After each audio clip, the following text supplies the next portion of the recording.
Hello, this is Draculus from server 736, and today we're going to talk about farming. Farming in TopWar is extremely important.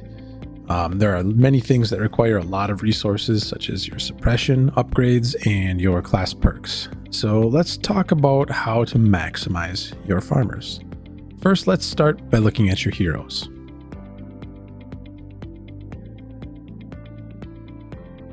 Your purple heroes are your friends in farming.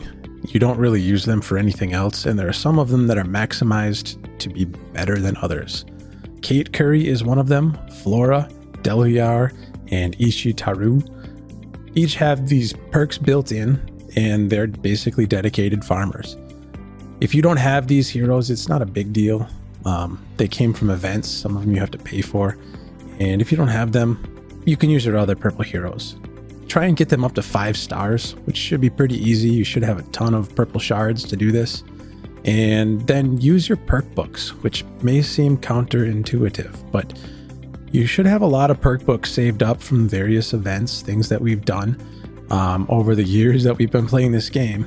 And you want to use these perk books to get these specific perks. Sometimes you have to re-roll them a bunch of times, but you want gathering speed, load, and then food gathering speed or oil gathering speed, depending on what you're going to use that hero for. Now let's take a look at my skills.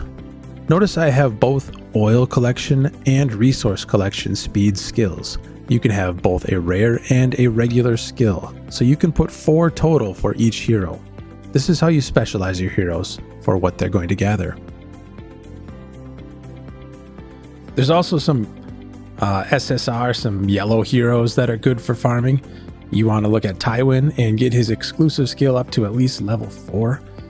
And you can see it gives you a nice boost in gathering. And Gonzo's another one.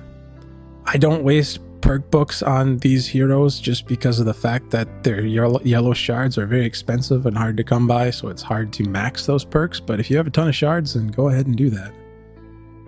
Another big boost is this super miner. This is a base skin that you have to pay for, but it is really, really beneficial, and it speeds up your farming considerably.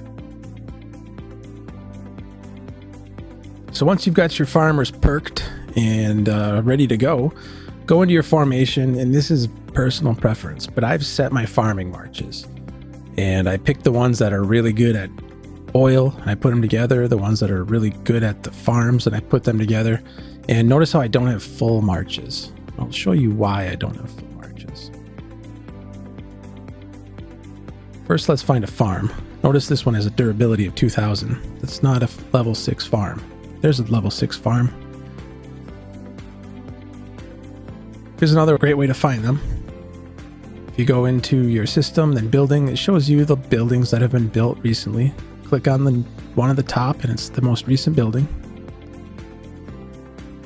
And let's send an oil march. Notice how it's not a full march again, and that's because you only send enough units for 10 hours. That's as long as the Mech Master facility will last at level 6. It does not do you any good to send more troops than that.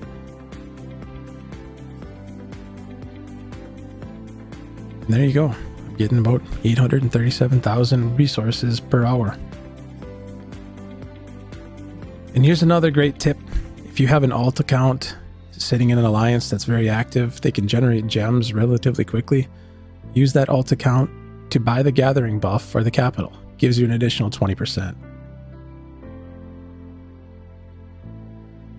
That's it. I mean, it's pretty easy, and now you've got your gatherers maximized. I hope this was helpful, and have a great day.